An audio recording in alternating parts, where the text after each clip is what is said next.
السلام علیکم ورحمۃ اللہ وبرکاتہ۔ بسم اللہ الرحمن الرحیم۔ الحمد للہ والصلاة والسلام علی رسول اللہ۔ آج میں آپ حضرات کی خدمت میں ایک بہت ہی اہم موضوع کے ساتھ حاضر ہوا ہوں۔ گزشتہ دنوں ہمارے علماء اور طلباء کے درمیان یہ موضوع زیر بحث رہا کہ خواتین کو مسجد آنا چاہیے یا نہیں آنا چاہیے۔ بعض حضرات وہ تھے جو اس کے قائل تھے اور بعض وجوہات کی بنا پر کسی حد تک انتظامات کے ساتھ اس کے داعی تھے، اور بعض حضرات وہ تھے جنہوں نے اس کے خلاف بہت سخت موقف اختیار کیا ہوا تھا، یا کم از کم وہ اس کے حامی نہیں تھے۔ بعض سوالات بڑے سنجیدہ سے بھی اس دوران ہوئے اور بعض بہت نامناسب باتیں بھی اس دوران پڑھنے کو ملی۔ آج میں اس موضوع پر بہت تفصیل کے ساتھ آپ حضرات کی خدمت میں حاضر ہوا ہوں، اور میں کوشش کروں گا کہ کم وقت میں ان سارے پہلوؤں پر مختصر روشنی ڈال سکوں، جس کا ایک اجمالی خاکہ میں نے تیار پہلے سے کیا ہوا ہے۔ مساجد کا کردار مسجد نبوی کی روشنی میں، عہد نبوت میں خواتین کی مسجد حاضری، عورتوں کی مسجد آمد کے سلسلے میں حضور اکرم صلی اللہ علیہ وسلم کی ہدایات، خلفائے راشدین کے دور میں اس کا تسلسل، خلافت راشدہ کے بعد منع کرنے والوں کے 3 بنیادی دلائل اور ان کا جائزہ، یعنی جو منع کرتے ہیں کہ خواتین مسجد نہ آئیں، فقہائے احناف متقدمین و متاخرین کی رائے، حضور صلی اللہ علیہ وسلم کی بعض اس سلسلے کی حدیثوں کی تشریح، اس دور میں عورتیں مسجد کیوں حاضر ہوں، کیا واقعی خواتین کی مسجد آمد سے فتنے کا خطرہ ہے، بر صغیر میں پہلے بھی خواتین مسجد نہیں آتی تھیں اور دینداری کا ماحول تھا، تو پھر اب کیوں اس کی ضرورت ہے، عورتوں کا مسجد سے ربط اقامت نماز کے لیے ہے یا اور کسی وجہ سے بھی ہے، اس پر حضور صلی اللہ علیہ وسلم کی ایک حدیث سے کچھ عرض کرنا ہے۔ اور آخری بات یہ ہوگی کہ کسی شرعی مسئلے پر جب کوئی نامانوس رائے آئے تو ہمارا طرز عمل کیا ہونا چاہیے، اور یہ جو پوری بحث ہے اس میں اب آخر ہم چاہتے کیا ہیں۔ یہ چند پوائنٹس ہیں جو میں نے آپ حضرات کی خدمت میں عرض کیے ہیں، اسی کی روشنی میں مجھے آپ حضرات سے کچھ باتیں عرض کرنی ہیں۔ سب سے پہلی بات تو میں یہ کہوں گا کہ یہ ایک خالص علمی موضوع ہے، سنجیدہ موضوع ہے، اور اس پر علماء کا آپس میں اختلاف بڑے بڑے ائمہ کا رہا ہے۔ اس لیے اس موضوع کو علمی انداز سے ہی لیں، اسے مسلکوں کا جھگڑا نہ بنائیں، اسے حق اور باطل کی لڑائی نہ بنائیں، بلکہ بہت سنجیدہ انداز سے جو معروضات آپ کی خدمت میں پیش کی جائیں گی، غیر جانبدار ہو کر ٹھنڈے دل و دماغ سے ان پر غور فرمائیں۔ حضور اکرم صلی اللہ علیہ وسلم کے دور میں مساجد کا کیا کردار تھا؟ دیکھیے، ہم یہ سمجھتے ہیں کہ مسجدیں صرف عبادت کی جگہ ہے یا صرف نماز پڑھنے کی جگہ ہے۔ یقیناً مسجد کا یہ سب سے اہم کام ہے کہ مسجد میں عبادت کی جاتی ہے اور اللہ کے لیے نماز پڑھی جاتی ہے، لیکن حضور صلی اللہ علیہ وسلم کی جو مسجد نبوی تھی وہ ایک مکمل تعلیم گاہ اور تربیت گاہ تھی۔ وہاں صرف نماز ہی نہیں پڑھی جاتی تھی، بلکہ وہاں پر بڑے بڑے تعلیمی حلقے بھی قائم ہوا کرتے تھے، اور حضور صلی اللہ علیہ وسلم ان کو تعلیم دیتے تھے۔ صحابہ آپس میں بیٹھ کر علم کے اور ذکر کے حلقے لگایا کرتے تھے۔ ایک مرتبہ حضور صلی اللہ علیہ وسلم مسجد میں تشریف لائے تو وہ مشہور حدیث ہے کہ آپ نے دیکھا، ابن ماجہ میں باب فضل العلماء میں یہ حدیث آئی ہے کہ اللہ کے رسول صلی اللہ علیہ وسلم جب تشریف لائے مسجد میں تو آپ نے دیکھا کہ ایک علم کا حلقہ لگا ہے، تعلیم کا حلقہ لگا ہے، ایک ذکر کا حلقہ لگا ہے۔ آپ نے دونوں کو پسندیدگی کی نگاہ سے دیکھا اور آپ پھر علم کے حلقے میں بیٹھ گئے۔ اسی طرح مسند احمد کی روایت ہے، حدیث نمبر 23482، جس میں صحابہ یہ بتاتے ہیں کہ حضور صلی اللہ علیہ وسلم کے دور میں مسجد نبوی کے اندر آیات پڑھائی جاتی تھیں، یاد کرائی جاتی تھیں، ان کی تفسیر پڑھائی جاتی تھی۔ اسی طرح ایک مرتبہ حضور صلی اللہ علیہ وسلم نے فرمایا، یہ ابن ماجہ کی روایت ہے باب فضل العلماء میں، کہ میری اس مسجد میں جو شخص خیر کا علم سیکھنے یا سکھانے کی نیت سے آتا ہے وہ اللہ کے راستے کا ایک مجاہد ہے، گویا اس کی طرح ہے۔ ایک پوری تربیت گاہ تھی مسجد، مسجد کے اندر مشورے ہوتے تھے، مسجد سے غزوات کے لیے اور جنگوں کے لیے لشکر روانہ کیے جاتے تھے، مسجد کے اندر لوگوں کی امداد کا کام ہوا کرتا تھا۔ گویا پورے علاقے کے لیے مسجد ایک مرکز کی حیثیت رکھتی تھی، اور پورے شہر کو، مدینہ منورہ کو، گویا مسجد نبوی سے غذا ملتی تھی۔ پھر اس میں جو خاص طور سے جمعے کا خطبہ ہوتا تھا، عیدین کے خطبے وہ عیدگاہ میں باہر نکل کر ہوتے تھے، اور جمعے کا خطبہ مسجد نبوی میں، اور متعدد موقعوں پر حضور صلی اللہ علیہ وسلم مسجد نبوی سے صحابہ کو خطاب کرتے تھے اور تمام لوگوں کو خطاب کرتے تھے، اور وہاں سے پیغام نشر ہوتا تھا۔ یہاں تک کہ عدالتیں مسجد میں لگا کرتی تھی، وہاں پر فیصلے ہوا کرتے تھے۔ یہ مسجد کا ایک بنیادی کردار تھا جو اللہ کے رسول صلی اللہ علیہ وسلم کے دور میں تھا، اور یہ حدیثوں میں ثابت ہے اور سیرت کی کتابوں میں مذکور ہے۔ اسی دور میں خود حضور صلی اللہ علیہ وسلم کے دور میں خواتین مسجد آیا کرتی تھی۔ یہ کوئی ڈھکی چھپی بات نہیں ہے، بلکہ حدیث کی کتابوں میں اس کا خوب صراحت کے ساتھ تذکرہ ہے کہ اللہ کے رسول صلی اللہ علیہ وسلم کے دور میں خواتین مسجد میں حاضر ہوا کرتی تھیں۔ اور مسلم شریف کی روایت ہے کتاب الصلاح باب تسویۃ الصفوف کی، کہ اس میں کئی صفوں کا تذکرہ ملتا ہے کہ خواتین کی کئی صفیں مسجد نبوی کے اندر ہوا کرتی تھیں۔ بلکہ تاریخ المسجد النبوی الشریف میں جو محمد الیاس عبد الغنی نے یہاں تک لکھا ہے کہ اس وقت مسجد نبوی کی جو لمبائی چوڑائی تھی وہ 30 میٹر اور بعد میں وہ 50 میٹر کے قریب ہو گئی تھی، اور اس وقت خواتین کی کئی صفوں کا تذکرہ حدیث کی کتابوں میں ملتا ہے کہ اللہ کے رسول صلی اللہ علیہ وسلم کے دور میں خواتین مسجد میں حاضر ہوا کرتی تھی۔ اور پھر حضور صلی اللہ تعالی علیہ وسلم، بلکہ یہاں تک تذکرہ ملتا ہے صحیح بخاری اور صحیح مسلم کی روایتوں میں کہ دیر رات تک خواتین نفلوں میں نماز پڑھا کرتی تھیں مسجد کے اندر۔ صحیح مسلم میں کتاب المساجد کے اندر حضرت انس رضی اللہ تعالیٰ عنہ کی روایت ہے۔ اسی طرح ایک روایت صحیح مسلم میں اور ہے، حدیث نمبر ہے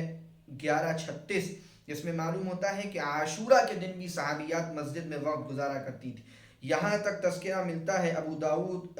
کتاب الحدود میں کہ خواتین کے لیے بھی باقاعدہ مسجد نبوی میں ایک صفہ تھا، جو ایک چبوترا تھا صفہ کی طرح کا، وہ خواتین کے لیے مخصوص تھا۔ یہ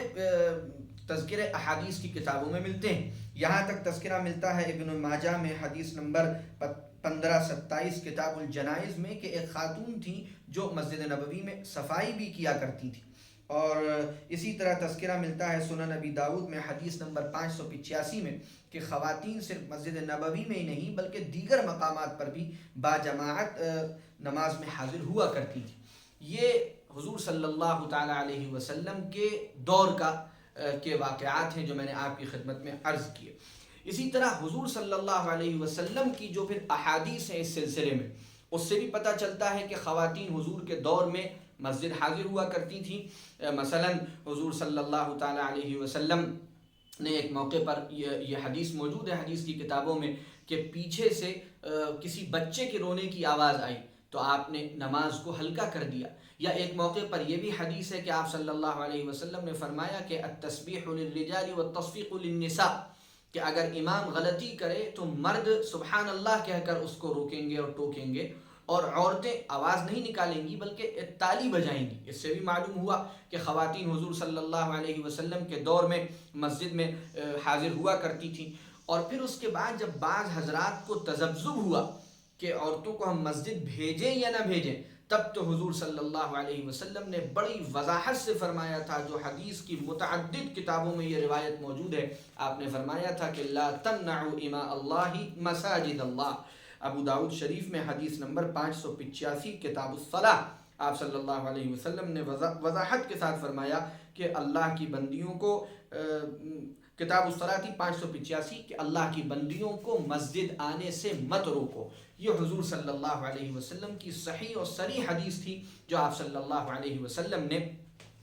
اس وقت بیان فرمائی. اور یہی طرز عمل تھا جو خلفاء راشدین کے دور میں بھی باقی رہا اور چلتا رہا. حضرت ابو بکر صدیق رضی اللہ تعالی عنہ کے دور میں، حضرت عمر رضی اللہ عنہ کے دور میں، حضرت عثمان رضی اللہ تعالی عنہ کے دور میں، اور پھر حضرت علی رضی اللہ تعالی عنہ کے دور میں یہ تسلسل باقی رہا. یہاں تک کہ بعد میں تو حضرت عمر رضی اللہ تعالی عنہ کے زمانے میں تو جب تراویح کا باقاعدہ نظام بنایا گیا تو اس غیر فرض نماز کے لیے بھی خواتین کی جماعت کا اہتمام مسجد نبوی کے اندر کیا گیا. اور دوسری پھر حضرت عثمان رضی اللہ تعالیٰ عنہ کے دور میں جماعت میں بھی دوسری نمازوں کی طرح مرد اور عورتیں ایک ساتھ نماز پڑھنے لگے. جس طرح بقیہ 5 نمازوں میں پڑھتے تھے تراویح کی نماز میں بھی اسی طرح مرد اور عورتیں حضرت عثمان رضی اللہ تعالیٰ عنہ کے دور میں مسجد نبوی میں نماز پڑھنے لگے. طبقات ابن سعد جلد 7 صفحہ نمبر 30. اب اسی درمیان اور پھر حضرت علی کا دور، یہیں پر یہ بات مشہور ہوئی کہ حضرت عمر رضی اللہ تعالی عنہ نے ہمارے وہ حضرات جو منع کرتے ہیں، بلکہ میں پہلے یہ بات عرض کر دوں کہ خلفاء راشدین کے دور کے بعد کا پھر جو دور آیا ہے، خلفاء راشدین کے بعد کا جو دور آیا ہے اس میں بھی خواتین مسجد حاضر ہوتی رہیں، بلکہ اس میں تو یہاں تک ملتا ہے اگر آپ کتابوں کا مطالعہ کریں گے کہ بہت سی خواتین جو علم اور فقہ اور تفقہ فی الدین کے اعلیٰ معیار پر تھیں، ان کے باقاعدہ پردے کے اہتمام کے ساتھ مسجد میں دروس ہوئے. معروف صحابی حضرت ابو دردہ کی جو دوسری اہلیہ تھی ام دردہ الصغیرہ جو متوفہ 82 ہجری، ان کے بارے میں امام ابن کثیر رحمۃ اللہ علیہ نے لکھا ہے کہ جامع دمشق کے شمالی حصے میں ان کا حلقہ درس لگتا تھا. البدایہ والنہایہ میں جلد 9 صفحہ نمبر 53. اسی طرح ام الکرام کریمہ متوفہ 463 ہجری، یہ بھی اپنے عہد کی ممتاز محدثہ تھیں اور صحیح بخاری کا ایک معتبر نسخہ انہی کے نسخوں میں سے ایک ہے. انہوں نے زندگی کا بڑا حصہ مسجد حرام کے اندر گزارا. سیر اعلام النبلاء ذہبی 18 یعنی 18ویں جلد 333 صفحہ. اسی طرح حافظ ابن عساکر نے اپنی معروف کتاب تاریخ دمشق میں اپنی ہم عصر خاتون فاطمہ بنت سہل کا تذکرہ لکھا ہے اور فرمایا کہ وہ العالمۃ الصغیرہ کے نام سے معروف تھیں اور ایک مسجد میں واعظ کہا کرتی تھیں. تاریخ مدینہ دمشق ابن عساکر میں یہ بات موجود ہے. یہ میں چند چھوٹے چھوٹے حوالے دے رہا ہوں کہ خواتین کی مسجد آمد حضور صلی اللہ علیہ وسلم کے دور میں بھی تھی. اگر آپ کے ذہن میں جو اعتراضات ہیں، یعنی حضور نے فرمایا کہ ان کی نماز گھر میں افضل ہے، یا حضرت عمر نے منع کیا، یا حضرت عائشہ نے روکا، ان کے جوابات انشاءاللہ میں آگے عرض کروں گا. فی الحال میں یہ بات عرض کر رہا ہوں کہ حضور صلی اللہ علیہ وسلم کے دور میں بھی خواتین مسجد آتی رہیں، اور آپ نے ایک موقع پر جب بعض صحابہ کو تذبذب ہوا تو منع فرمایا کہ عورتوں کو مسجد آنے سے مت روکو. اور خلفائے راشدین کے دور میں بھی آتی نہیں. حضرت عمر رضی اللہ عنہ کے دور میں تراویح کی نماز کے لیے ان کی جماعت الگ سے قائم کی گئی. پھر حضرت عثمان کے دور میں مردوں کے ساتھ ہی وہ تراویح کی جماعت میں بھی شریک ہوتی تھی، اور یہی سلسلہ خلفائے راشدین کے بعد بھی قائم رہا. اب اس کے بعد ہم دوسرے پہلو کی طرف آتے ہیں، یعنی وہ حضرات جو عورتوں کو مسجد آنے سے منع کرتے ہیں، وہ بنیادی طور پر 3 باتوں کا تذکرہ کرتے ہیں. پہلی چیز جس کا وہ تذکرہ کرتے ہیں کہ حضرت عمر رضی اللہ تعالی عنہ جو ہے اس کو ناپسند فرماتے تھے کہ خواتین مسجد میں آئیں. پہلی بات تو اس سلسلے میں کوئی معتبر مستند بات ہمارے یہاں ذخیرہ کتب میں نہیں ہے جس میں یہ بات وضاحت سے کہی گئی ہو کہ حضرت عمر نے اس عمل کو روک دیا اور سختی کے ساتھ منع فرما دیا، اور چونکہ وہ امیر المومنین تھے تو اس عمل پر پابندی لگا دی. ایسا کہیں نہیں ملتا، بلکہ حدیث کی کتابوں میں تو یہ ملتا ہے. مسند احمد کی روایت ہے، عبداللہ ابن عمر ان کے بیٹے اس کے راوی ہیں، حدیث نمبر 45-22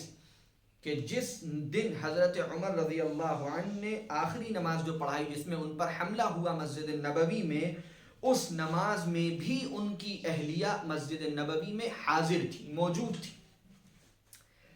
اور پھر صحیح مسلم میں اور دیگر کتابوں میں یہاں تک نقل کیا گیا عبداللہ ابن عمر سے، جو حضرت عمر کے صاحبزادے ہیں، کہ اگر تمہاری عورتیں مسجد میں حاضر ہونا چاہیں تو تم انہیں منع نہ کرنا. یہ حضرت عبداللہ ابن عمر نے فرمایا.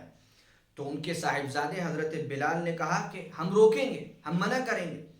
تو حضرت عبداللہ ابن عمر سخت ناراض ہوئے اور بہت سخت الفاظ میں ان کو تنبیہ فرمائی اور فرمایا کہ میں تم کو حضور صلی اللہ علیہ وسلم کا ارشاد سناتا ہوں اور تم مجھ سے اپنی بات کہتے ہو. یہ صحیح مسلم کی روایت ہے کتاب الصلاح 442 میں. اور یہاں تک لکھا ہے مسند احمد میں اسی حدیث کے اسی واقعے کے بارے میں کہ پھر اتنا ناراض ہو گئے عبداللہ ابن عمر کہ زندگی بھر اپنے اس صاحبزادے سے انہوں نے بات نہیں کی کہ میں جب تمہیں حضور کی حدیث سنا رہا ہوں کہ اپنی عورتوں کو اگر وہ مسجد جانا چاہیں تو مت روکو، پھر تم ان کو کیوں روکتے ہو. اس پر اتنا ناراض ہوئے حضرت عبداللہ ابن عمر کہ زندگی بھر انہوں نے بات نہیں کی. اب جو لوگ حضرت عمر رضی اللہ تعالی عنہ کی بات کو بنیاد بناتے ہیں، ان کے عمل کو بنیاد بناتے ہیں، تو کوئی ایسا عمل جس میں حضرت عمر نے روکا ہو کسی کو یا وضاحت کے ساتھ منع فرمایا ہو یا اس عمل کو بالکل ختم کر دیا ہو، یہ نہیں ملتا. بلکہ ملتا تو یہ ہے کتابوں میں کہ ان کی اہلیہ خود اس نماز میں موجود تھی جس نماز میں ان پر حملہ ہوا. بلکہ ملتا تو یہ ہے حدیث کی کتابوں میں کہ ان کے صاحبزادے حضرت عبداللہ ابن عمر یہ کہتے تھے کہ اپنی عورتوں کو مسجد آنے سے مت روکو، اور جب ان کے بیٹے نے اس پر اعتراض کیا تو وہ ناراض ہو گئے کہ حضور کی حدیث کے مقابلے میں تم اپنی بات کیوں کہہ رہے ہو. یہ حضرت عمر رضی اللہ تعالی عنہ والے جو بات کہی جاتی ہے اس کے سلسلے میں کچھ معروضات ہیں. پھر دوسری بات کہی جاتی ہے کہ حضرت عائشہ رضی اللہ تعالی عنہ نے یہ بات فرمائی، اور بلا شبہ حضرت عائشہ رضی اللہ تعالی عنہ کی طرف یہ بات حدیث کی کتابوں میں منسوب ہے. مسند احمد میں روایت ہے 2446 اللہ اکبر جس میں اللہ حضرت اکبر اللہ اکبر اللہ اکبر جس میں حضرت عائشہ رضی اللہ تعالی عنہ نے یہ فرمایا کہ آج اگر رسول اللہ صلی اللہ علیہ وسلم خواتین کو دیکھ لیتے تو انہیں مسجد آنے سے روک دیتے. یہ روایت ثابت ہے، صحیح ہے، لیکن یہاں پر یہ سوال پیدا ہوتا ہے کہ کیا حضرت عائشہ رضی اللہ تعالی عنہ کی اس بات کو جمہور صحابہ نے قبول کیا؟ کیا حضرت عائشہ رضی اللہ تعالی عنہ کی اس بات پر پھر اس طرح عمل ہوا خلافت راشدہ کے دور میں کہ خواتین کا مسجد آنا روک دیا گیا؟ بلکہ وہاں تو یہ بھی وضاحت نہیں ہے کہ کس واقعے کے تاثر میں حضرت عائشہ رضی اللہ تعالی عنہ نے یہ بات فرمائی اور کیا دیکھ کر فرمائی. لیکن جمہور صحابہ نے ان کی اس بات کو قبول نہیں فرمایا اس طور پر کہ پھر روک دیا جاتا، بلکہ حضرت عائشہ رضی اللہ تعالی عنہ کے پورے دور میں خلافت راشدہ میں اور اس کے بعد سے لے کر آج تک عالم عربی میں اور دنیا کے اکثر حصوں میں اور ائمہ ثلاثہ کے یہاں بطور خاص اس کا اہتمام ہوتا رہا کہ خواتین مسجد حاضر ہوتی نہیں. تو یہ حضرت عائشہ رضی اللہ تعالی عنہ ہمارے یہاں اس کی بڑی اہمیت ہے. صحابہ کرام کی مختلف مسائل میں الگ الگ آرا ہوئی ہیں، لیکن اس میں پھر یہ دیکھا جاتا ہے کہ جمہور صحابہ کدھر گئے، صحابہ کی اکثریت کدھر گئی. بلا شبہ حضرت عائشہ رضی اللہ تعالیٰ عنہ سے یہ بات ثابت ہے کہ آپ نے یہ بات فرمائی کہ اگر ایسا ہوتا تو حضور ایسا فرما دیتے، حضور ایسا کرتے، لیکن آپ نے وضاحت سے اس کا نہ حکم دیا اور نہ جمہور صحابہ نے اس کو اس طور پر قبول کیا کہ پھر مسجد نبوی میں یا مسجد الحرام میں اس عمل کو روک دیا جاتا، بلکہ مسجد حرام اور مسجد نبوی اور عالم عربی اور خلافت راشدہ اور اس کے بعد کے ادوار میں یہ بات پورے تواتر تعامل توارث کے ساتھ ثابت شدہ ہے کہ ہر دور میں ہر ایک کے زمانے میں مساجد کے اندر خواتین کی حاضری ہوتی رہی. لوگ یہ سمجھتے ہیں کہ خواتین کو مسجد لانا، اس کی بات جو کہتے ہیں وہ خدا نخواستہ یہ چاہتے ہیں کہ مردوں کی بھیڑ میں لے جا کر عورتوں کو کھڑا کر دیا جائے. ایسی بات نہیں ہے. میں انشاءاللہ اس سلسلے میں آگے عرض کروں گا کہ اصل مدعا کیا ہے، اصل بات کیا ہے. یہاں تو وہ دلائل جن کی وجہ سے عام طور سے منع کیا جاتا ہے اس کے بارے میں عرض کر رہا ہوں. اس کے بعد تیسری چیز کہی جاتی ہے کہ فتنے کو روکنے کے لیے، اس سے متعلق بھی انشاءاللہ میں ابھی آگے کچھ عرض کروں گا، بلکہ ابھی میں فقہاء احناف کے بارے میں کچھ بات عرض کرنا چاہتا ہوں. آخر میں انشاءاللہ اس پر بات کریں گے کہ فتنہ واقعی ہے یا نہیں ہے تو کتنا ہے، اور پہلے کتنا تھا اور اب کیا صورتحال ہے. اب یہ جو بات آئی تو خاص طور سے حضرت عائشہ رضی اللہ تعالی عنہا کی بات کو دلیل بنا کر بعد کے دور میں بعض فقہا نے اس کو مکروہ لکھ دیا، لیکن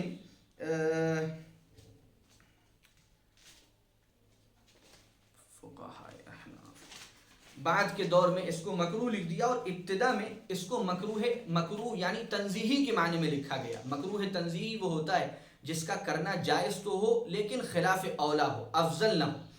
اور اسی مکروہ تنزیہی میں اسی لیے عرض کر رہا ہوں کیونکہ جن کتابوں میں اس کو مکروہ لکھا گیا ہے انہی کتابوں میں اس کے جواز کے بارے میں بھی بات کہی گئی ہے۔ امام سرخسی نے اپنی کتاب المبسوط میں امام ابو حنیفہ کا ایک قول بروایت حسن ابن زیاد یہ نقل کیا ہے کہ خواتین کے لیے مسجد میں اعتکاف جائز ہے، البتہ گھر میں اعتکاف کرنا زیادہ بہتر ہے۔ امام سرخسی نے اس قول کو صحیح کہا ہے، المبسوط جلد 3 صفحہ نمبر 119۔ فتاوی ہندیہ میں بھی ہے وَلَوْ اعْتَكَفَتْ فِي مَسْجِدِ الْجَمَاعَةِ جَازَ وَيُكْرَهُ وَالْأَوَّلُ أَوْلَى، کہ اگر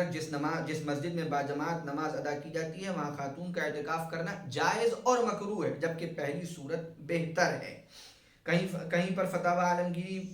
کے مرتبین نے اس کے بعد جو تحریر کیا ہے وہ یہ ہے کہ وَمَسْجِدُ حَيِّهَا أَفْضَلُ لَهَا مِنَ الْمَسْجِدِ الْأَعْظَمِ، خاتون کے لیے اپنے محلے کی مسجد میں اعتکاف کرنا بڑی مسجد میں اعتکاف کرنے سے افضل ہے۔ اور فتاوی عالمگیری کے بارے میں آپ کو معلوم ہے کہ یہ کسی مفتی کی کتاب نہیں ہے بلکہ مختلف فقہاء احناف کا ایک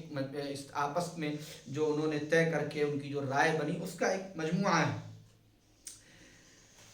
تو فقہاء احناف کے یہاں گویا یہ چیز تھی کہ اس کو جائز بھی سمجھا جاتا تھا، مکروہ کہا جاتا تھا اس معنی میں کہ افضل نہیں ہے۔ اس پر بھی میں انشاءاللہ عرض کروں گا جو حضور صلی اللہ علیہ وسلم کی حدیث ہے کہ آپ نے فرمایا کہ عورتوں کو مسجد آنے سے مت روکو لیکن ان کے لیے گھر میں نماز پڑھنا زیادہ بہتر ہے، اور یہ حدیث سے ثابت ہے۔ اس کے بعد پھر وہ مکروہ تنزیہی، بعض فقہا نے اس کو مکروہ تحریمی فتنے کی اندیشی کی وجہ سے لکھ دیا تھا سد ذریعہ کے طور پر، اور پھر وہی رائے عام طور سے قبول ہوتی چلی گئی اور بر صغیر میں اس نے بڑی جڑ پکڑ لی اور مضبوطی کے ساتھ لوگوں میں رائج ہو گئی۔ حالانکہ اگر اس یہ فقہاء احناف کا قول تھا تو ان فقہاء احناف ہی کے یہاں اس کو جائز بھی کہا گیا ہے، گویا اس سے یہ معلوم ہوتا ہے کہ یہ مکروہ تنزیہی تھا۔ اور پھر احناف ہی کے بہت سارے ممالک ہیں، ترکی کے اندر احناف ہیں، عراق کے اندر احناف ہیں، دنیا کے اور کئی ایسے ملک ہیں جہاں احناف ہیں، اور وہاں آج بھی عورتیں مسجدوں میں حاضر ہوتی ہیں، آج بھی عورتوں کے لیے مسجد میں نماز کا انتظام ہوتا ہے۔ ہمارے بر صغیر کے اندر یہ رائے ذرا مضبوطی کے ساتھ قائم کر لی گئی، اور علمی دنیا میں ایسی چیزیں ہوتی ہیں کہ بعد کے دور میں بہت سے حضرات نے اس سے اختلاف کیا کہ بھئی اس کو مکروہ تحریمی نہیں کہا جا سکتا، کیونکہ مکروہ تحریمی کے لیے کسی عمل کے ناجائز ہونے کے لیے ظاہر ہے کوئی مضبوط دلیل چاہیے، جبکہ امت کا تعامل، تواتر، توارث اور خود فقہاء احناف کے یہاں اس سلسلے کی جو وضاحتیں ہیں اس سے زیادہ غیر افضل اور غیر اولا کہا جا سکتا ہے، لیکن اس کو مکروہ تحریمی کم از کم نہیں کہنا چاہیے۔ اب آئیے اس بات کی طرف کہ بھئی حضور صلی اللہ علیہ وسلم نے خود یہ بات فرمائی کہ لا تمنعوا اماء اللہ المساجد وبیوتہن خیر لہن، اللہ کی بندیوں کو مسجد آنے سے مت روکو اور ان کے لیے بہتر یہ ہے کہ وہ گھر کے اندر نماز پڑھیں۔ اب سوال یہ پیدا ہوتا ہے کہ ایک طرف حضور یہ بھی فرما رہے ہیں کہ عورتوں کو مسجد آنے سے مت روکو، اور دوسری طرف حضور صلی اللہ علیہ وسلم یہ بھی کہہ رہے ہیں کہ عورتوں کے لیے بہترین جگہ ہے وہ مسجد۔ دیکھیں میں نے جو بات شروع میں عرض کی تھی، جب تک ہمارے ذہنوں میں وہ پہلو تازہ نہیں ہوگا کہ مسجد صرف نماز پڑھنے کی جگہ نہیں ہے بلکہ مسجد ایک تعلیم گاہ ہے، مسجد ایک تربیت گاہ ہے، مسجد سے حضور صلی اللہ علیہ وسلم اور آپ کا دین لوگوں کو ملا کرتا تھا۔ حضور صلی اللہ علیہ وسلم اس چیز کو بہت اچھی طرح سمجھتے تھے، تو ایک طرف آپ نے عورتوں کے لیے یہ بھی فرمایا کہ بہترین تمہاری نماز وہ ہے جو گھر کے کسی کونے میں ہو، دوسری طرف آپ نے منع کر دیا مردوں کو کہ روکنا نہیں جو عورتیں آنے کے لیے آنا چاہیں، بلکہ صرف اتنا ہی نہیں بلکہ آپ صلی اللہ علیہ وسلم نے انتظامات فرمائے۔ کہیں فرمایا آپ نے کہ عورتوں سے کہو کہ مسجد آتے وقت زیب و زینت نہ اختیار کریں، یعنی فتنے کو کیسے روکنا ہے، آپ نے فرمایا زیب و زینت نہ اختیار کریں۔ ابو داؤد کتاب الصلاح حدیث نمبر 565۔ اس کے بعد آپ صلی اللہ علیہ وسلم نے عورتوں سے فرمایا کہ بھئی مردوں کے لیے بہترین صفیں آگے کی ہیں اور عورتوں کے لیے بہترین صفیں پیچھے کی ہیں۔ مسلم کتاب الصلاح باب تسویۃ الصفوف حدیث نمبر 440۔ پھر آپ صلی اللہ علیہ وسلم نے بخاری کتاب الاذان باب انتظار الناسی، پھر آپ صلی اللہ علیہ وسلم نے اس میں یہاں تک کہا کہ بھئی نماز سے فارغ ہونے کے بعد پہلے عورتیں چلی جائیں، پھر اس کے تھوڑی دیر کے بعد مرد جائیں۔ اسی طرح ابو داؤد کتاب الصلاح حدیث نمبر 571، آپ نے عورتوں کے لیے مسجد میں ایک دروازہ مخصوص کر دیا کہ عورتیں اس راستے سے آئیں اور اس راستے سے جائیں۔ پھر اسی طرح کا طرز عمل صحابہ اختیار کرتے رہے۔ اس سے معلوم ہوا، بلکہ یہاں تک ملتا ہے حضور صلی اللہ علیہ وسلم کا عمل مسلم شریف میں کتاب صلاۃ العیدین میں، کہ آپ صلی اللہ علیہ وسلم نے ان خواتین کو جو نماز نہیں پڑھ سکتی اپنے مخصوص ایام کی وجہ سے، تو آپ نے فرمایا کہ وہ بھی مسجد عیدگاہ آئیں اور جہاں نماز ہوتی ہے وہاں نہ رہیں، دور رہیں، تاکہ نماز کے بعد جو خطاب ہو وہ اس سے مستفید ہو۔ اس ایک حدیث سے سارا مسئلہ حل ہو جاتا ہے کہ مسجد دراصل عورتوں کے لیے ایک تربیت گاہ کی حیثیت بھی رکھتی ہے، ایک تعلیم گاہ کی حیثیت بھی رکھتی ہے۔ جو پیغام وہاں سے ملتا ہے، جو بیانات وہاں ہوتے ہیں، جو وہاں سے دین کی تعلیم ہوتی ہے، اس کی بھی بڑی حیثیت ہے اور اس کی بھی بڑی بنیاد ہے۔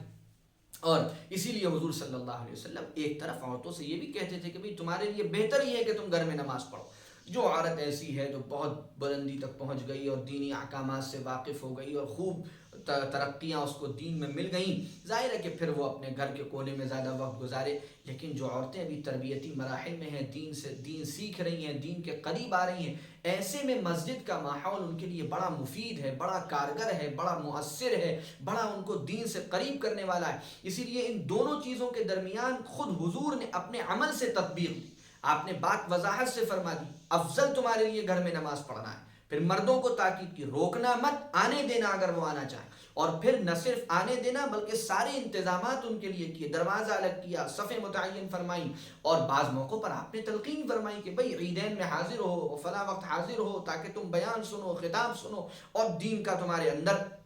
رجحان پیدا ہو سکے۔ اب یہ بات پیدا ہوتی ہے کہ بھئی اس دور میں جب کہ ہمارے بر صغیر میں کبھی عورتیں مسجد میں نہیں آئیں اور اب مسجد میں آنے کی دعوت کیوں دی جا رہی ہے اور فتنوں کا بڑا اندیشہ ہے، میں دو باتیں یہاں بڑی محبت کے ساتھ آپ کی خدمت میں عرض کرنا چاہتا ہوں۔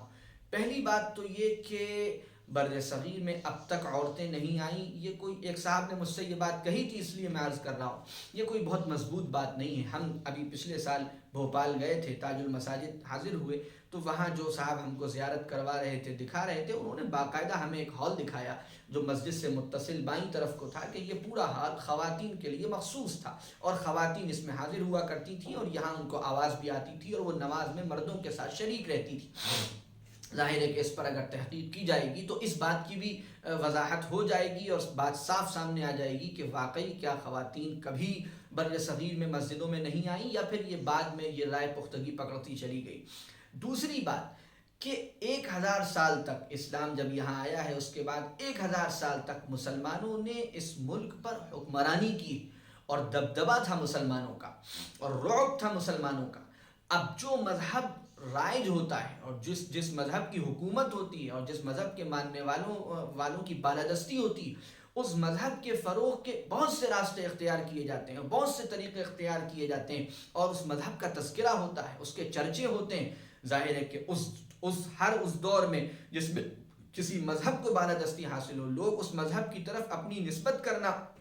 باعث فخر سمجھتے ہیں، تو ایسے میں اس وقت اسلام کی تبلیغ، اسلام کی اشاعت، اسلام کا پیغام کا پہنچنا، اسلام کی تبلیغ، اسلام کی دعوت، اسلامی احکامات کی نشر و اشاعت، اس کے بہت سے راستے اختیار کیے گئے تھے، اور ظاہر ہے اس وقت اسلام کا ایک تذکرہ تھا، اسلام کا ایک بول بالا تھا، جو ظاہر ہے اس وقت بالکل مفقود ہے۔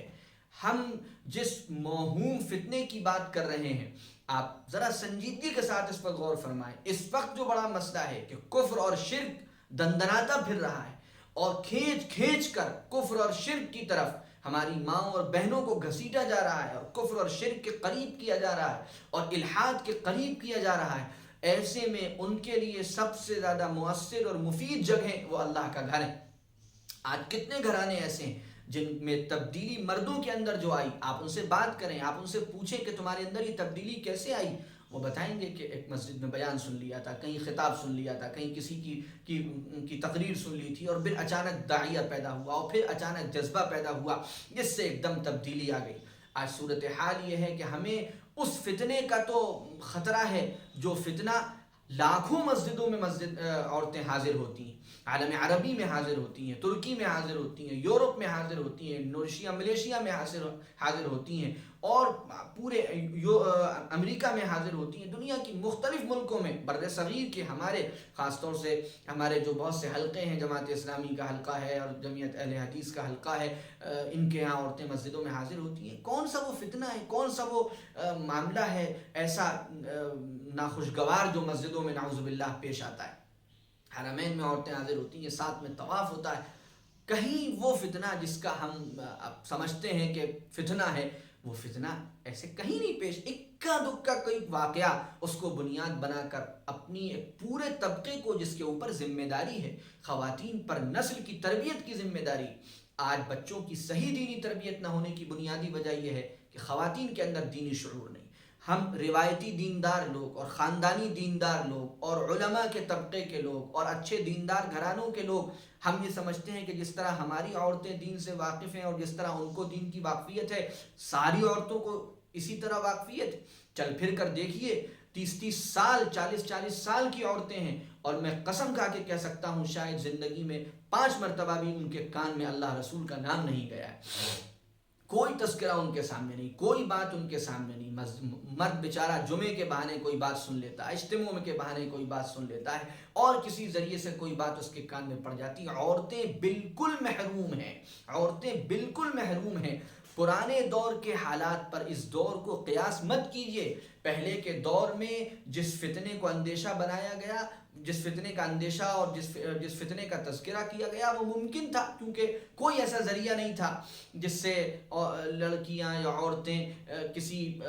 اس راستے کی طرف جائیں جو غلط راستہ ہو۔ گھر میں رہا کرتی تھیں، گھری کے اندر رہتی تھیں، گھری کے کام کرتی تھیں، مرد جو کچھ سیکھ کے آتے تھے سکھا دیا کرتے تھے۔ آج فتنہ ہر ایک کے ہاتھ میں ہے۔ آج موبائل ہے، آج ٹی وی ہے، آج انٹرنیٹ ہے، آج لڑکیاں اسکول جا رہی ہیں، کالج جا رہی ہیں، یونیورسٹیز جا رہی ہیں، جاب کر رہی ہیں، بازاروں میں جا رہی ہیں، اور شادی ہال میں جا رہی ہیں، اور شاپنگ کر رہی ہیں، اور شاپنگ مالز میں جا رہی ہیں، اور اکیلے نکل رہی ہیں، اور اسکوٹی چلا رہی ہیں، اور کار چلا رہی ہیں۔ یہ سب کچھ کر رہی ہیں، اور فتنہ صرف مسجد میں ہے۔ لا حول ولا قوت الا باللہ۔ آج گھر کے اندر جو فتنے ہیں ان سے نکالنے کے لیے مسجد کی طرف دعوت دی جا رہی ہے، اور یہ دعوت اس لیے نہیں ہے کہ ہم نعوذ باللہ کوئی ایسا کام کر رہے ہیں کہ عورتوں کو لا کر مردوں کی بھیڑ میں۔ اسلام اس کی اجازت نہیں دیتا۔ حضور صلی اللہ علیہ وسلم نے انتظامات فرمائے تھے۔ اصل مسئلہ فتنے کا نام لے کر روک دینے کا نہیں، اصل مسئلہ اس کے انتظامات کا ہے۔ ساری دنیا میں جہاں عورتیں مسجد میں حاضر ہوتی ہیں وہاں کہیں یہ نہیں ہوتا کہ سب ایک صف میں کھڑے ہو جائیں اور کوئی لحاظ نہ ہو، کوئی پردہ نہ ہو، بلکہ اسی طرح کے انتظامات ہوتے ہیں۔ دروازے بھی الگ ہوتے ہیں، باتھ روم واش رومز بھی الگ ہوتے ہیں، وضو خانے بھی الگ ہوتے ہیں، اور سارے انتظامات الگ ہوتے ہیں، اور اس میں عورتیں حاضر ہوتی ہیں۔ اور بلکہ یورپ میں تو اگر واقعی یہ عورتوں کا مسجد میں حاضری کا نظام نہ ہو تو شاید ساری زندگی کوئی بات ان کے کان میں نہ پڑے۔ ہم اتنے بڑے خیر سے عورتوں کو محروم کیے ہوئے ہیں۔ اس لیے بنیادی بات یہ ہے کہ ہم اس دور کے فتنوں کو سمجھیں۔ آج عورتوں کے مدرسے ہیں، آج عورتوں کے اجتماعات ہیں، آج عورتوں کے جلسے ہیں، آج عورتیں کانفرنسوں میں ہیں، آج عورتوں کے لیے بڑے بڑے پروگرام ہیں، آج عورتیں سڑکوں پر دھرنے دے رہی ہیں، آج سب کچھ عورتیں کر رہی ہیں، اور ہر جگہ جماعت میں جا رہی ہیں، بڑی احتیاط کے ساتھ جا رہی ہیں۔ جلسوں کا اعلان ہو رہا ہے تو کہا جا رہا ہے پردے کا اہتمام ہوگا، کانفرنسوں میں ان کے لیے الگ لائن بن رہی، سب کچھ ہو رہا ہے، سارا نظام عورتوں کے لیے چل رہا ہے۔ لیکن اگر کوئی یہ بات کہتا ہے کہ بھئی عورتیں حضور کے دور میں مسجد آتی تھیں، دینی احکامات سیکھتی تھیں، وہ ایسی حالت میں جب نماز نہیں پڑھتی تھی تب بھی حضور نے فرمایا کہ آ کر بیان سننا، احکامات سیکھنا، وہ خلفائے راشدین کے دور میں آیا کرتی تھی۔ حضرت عمر رضی اللہ تعالی عنہ ناپسند کرتے تھے، کسی نے فرمایا تو ان کی بیوی نے کہا کہ مجھے روک کیوں نہیں دیتے اگر وہ ناپسند کرتے ہیں؟ فرمایا کہ حضور نے منع کیا تھا کہ عورتوں کو مسجد آنے سے مت روکنا۔ جس نماز میں ان کا انتقال ہوا اس نماز میں حضرت عمر کی اہلیہ اس میں موجود تھی۔ حضرت عائشہ نے ایک بات فرمائی اور کسی تاثر کے نتیجے میں فرمائی، جمہور صحابہ نے اس رائے کو قبول نہیں کیا۔ تمام ائمہ اس پر عمل کرتے رہے، ساری دنیا میں عالم اسلام میں اس پر عمل ہوتا رہا اور ہوتا چلا آ رہا ہے۔ حرمین میں آج تک یہ عمل جاری ہے، عالم عربی میں جاری ہے، یورپ میں جاری ہے، ترکی، انڈونیشیا، ملیشیا میں جاری ہے، دنیا بھر میں جاری ہے۔ کہیں کوئی فتنہ نہیں، کہیں کوئی ایسا مسئلہ نہیں، تو ہم پھر کس بنیاد پر صرف یہ کہہ کر بات کو ختم کر دیتے ہیں کہ یہ فتنہ ہے اور یہ کوئی نئی بات؟ مجھے بڑی حیرانی ہوئی کہ ہمارے مدارس کے فارغ التحصیل طلباء نے، علماء نے جب یہ رائے پیش کی گئی تو اس پر ایسے سطحی تبصرے کیے، ایسی جاہلانہ باتیں کی کہ کسی شریف آدمی کے سامنے وہ نقل نہیں کی جا سکتی۔ اختلاف آپ کو کرنا ہے، بالکل کریے، مہذب لہجے میں کریے، علمی اسلوب میں کریے۔ جو اندیشے بتائے جا رہے ہیں، اس وقت مسئلہ کفر اور شرک کا ہے، اس وقت مسئلہ الحاد کا ہے، اور کیسے بچیں گی ہماری بچیاں، کیسے بچیں گی ہماری بہنیں، کیسے بچیں گی ہماری خواتین جب تک ان کو دین کا ماحول نہیں ملے گا، دین کا فہم نہیں ملے گا،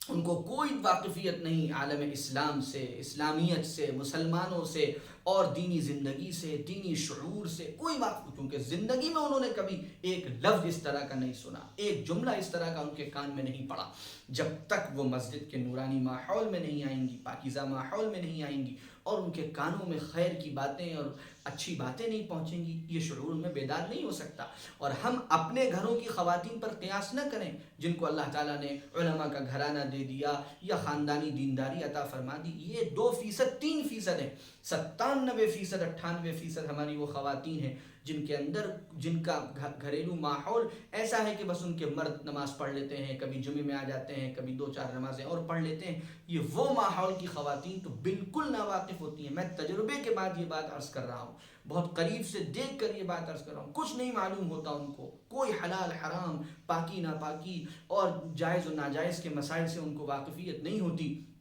چہ جائے کہ وہ ایسی عورت بنے، ایسی خاتون بنے جو اسلام کی کوئی نمایاں خدمت انجام دے سکے۔ اس کے لیے تیار، اس مشن کے لیے اگر ہمیں اپنی عورتوں کو تیار کرنا ہے تو ان کی تعلیم و تربیت کا بہترین انتظام کرنا ہوگا، اور عمومی تعلیم و تربیت کے لیے مسجد سے بہتر کوئی جگہ نہیں۔ اور اللہ کی مسجد، اللہ کا گھر، اس کی جو برکتیں ہیں، اس کے جو انوارات ہیں، اس کے جو فوائد ہیں، آج یقیناً پچھلے دور میں جب عورتیں کہیں نہیں جا رہی تھیں اور کوئی ایسے فتنے نہیں تھے جو گھروں کے اندر پہنچے ہوئے ہوں، تو ظاہر ہے عورتیں اپنا گھر میں رہا کرتی تھی، تو گھر ہی کا ماحول ان کے لیے زیادہ بہتر تھا۔ آج جب کہ ہر عورت، ہر لڑکی کے ہاتھ میں موبائل ہے، آج ٹی وی ہے، انٹرنیٹ ہے، سب کے ہاتھ میں، اور وہ اسکولوں میں جا رہی ہیں، کالجوں میں جا رہی ہیں، یونیورسٹیز میں جا رہی ہیں، شاپنگ کر رہی ہیں، شاپنگ مال جا رہی ہیں، میرج ہوم میں جا رہی ہیں، اور سارے کام خود اکیلے انجام دے رہی ہیں۔ ایسے میں کسی موہوم فتنے کا نام لے کر ان کو مسجد کے ماحول سے روک دینا، جو ان سارے فتنوں کے لیے تریاق ہے، جو ان سارے فتنوں سے بچنے کا ذریعہ ہے،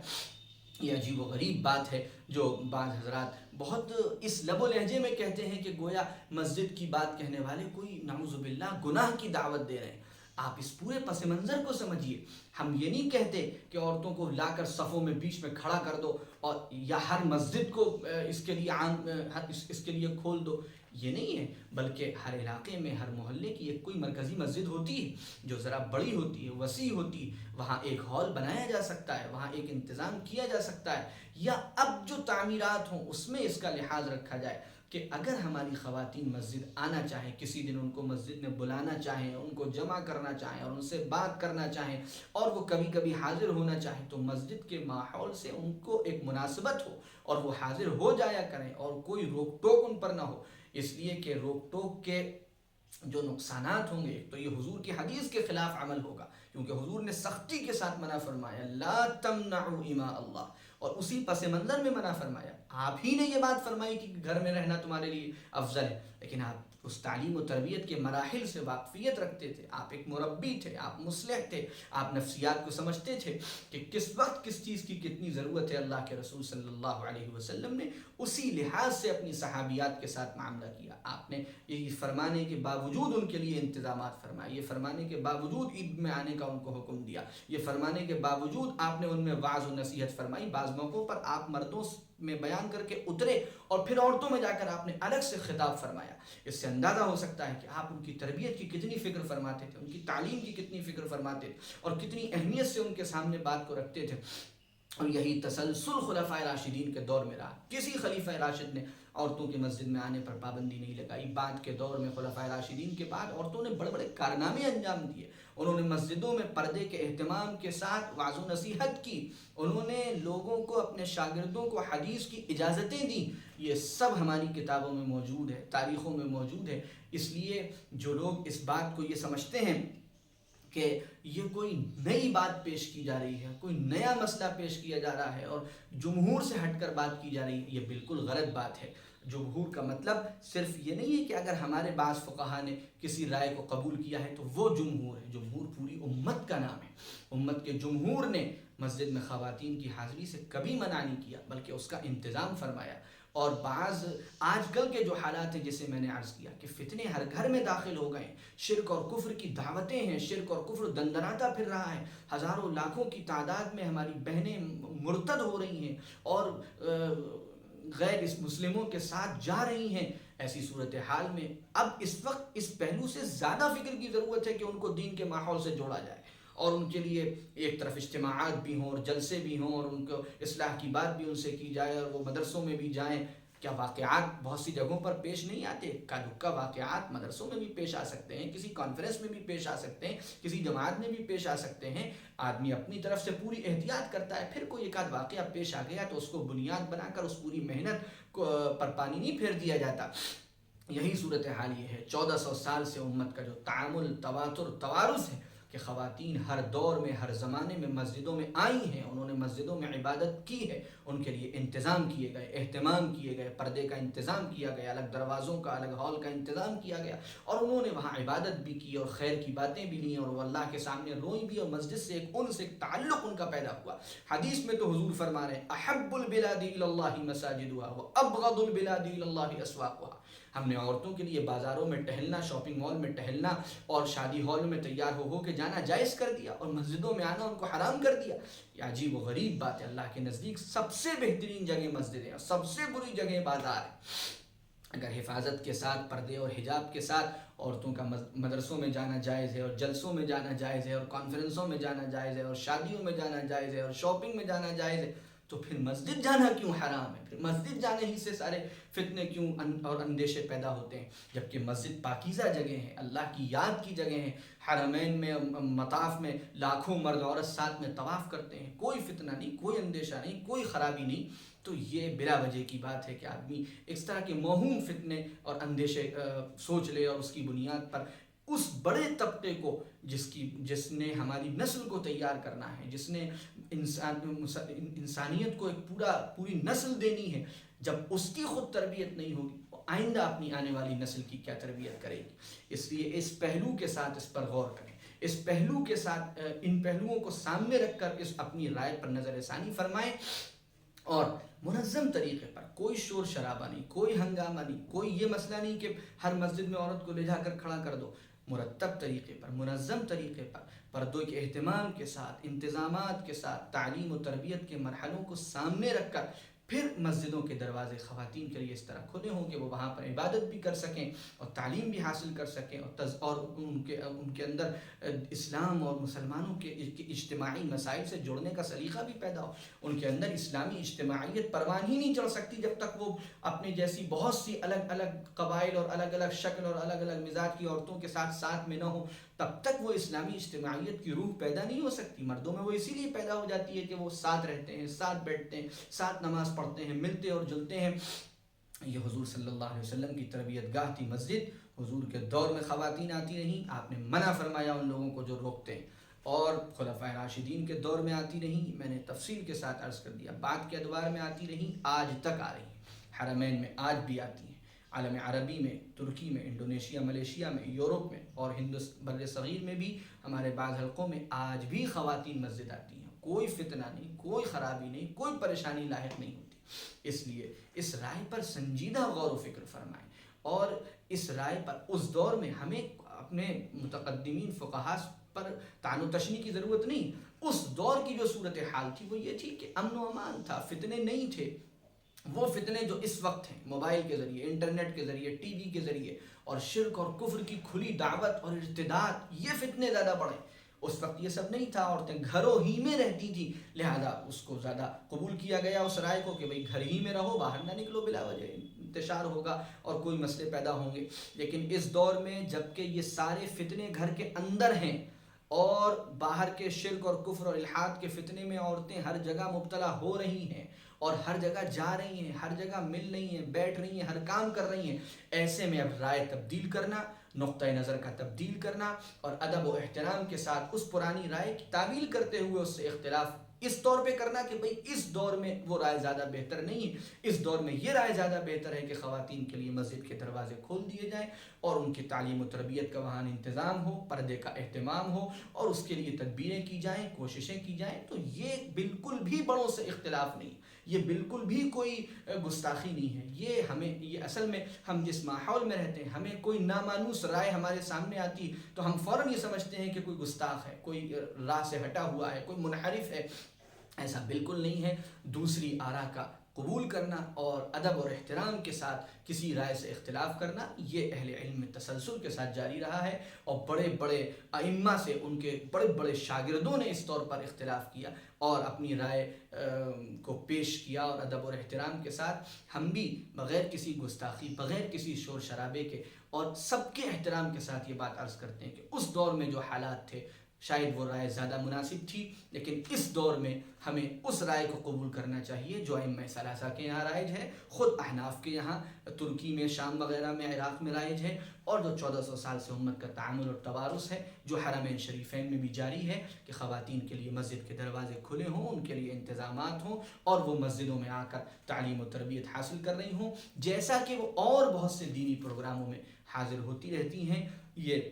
گزارشات تھیں، آپ اس پر سنجیدہ غور و فکر فرمائیں اور علمی انداز سے غور و فکر فرمائیں، اس پورے پس منظر کو سامنے رکھ کر غور و فکر فرمائیں۔ میں بہت دعا کر رہا ہوں اس وقت اور بہت شکر گزار ہوں اپنے بہت ہی محترم مولانا احمد الیاس نعمانی صاحب زیدہ مجدہ کا، جو ہمارے بہت ہی محبوب استاد مخدوم و مکرم حضرت مولانا محمد زکریا سنبھلی صاحب دامت برکاتہم، جو شیخ الحدیث ہیں دارالعلوم ندوۃ العلماء کے، ان کے صاحبزادے ہیں اور عالم اسلام کی جلیل القدر شخصیت،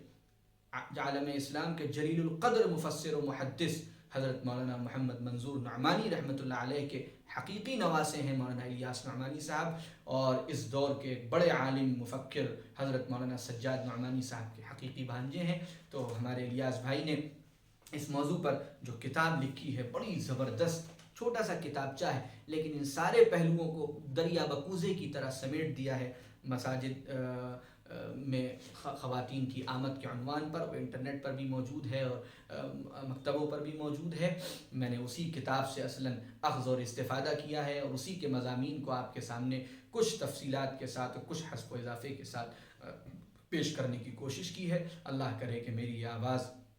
دور دور تک پہنچے اور سنجیدہ غور و فکر اس پر ہو اور پھر اس پر آپ حضرات اپنی رائے بھی پیش فرمائیں اور پھر انشاءاللہ کوئی منظم کوشش سب جگہوں پر اور شروع ہو سکے۔ وآخر دعوانا ان الحمد للہ رب العالمین۔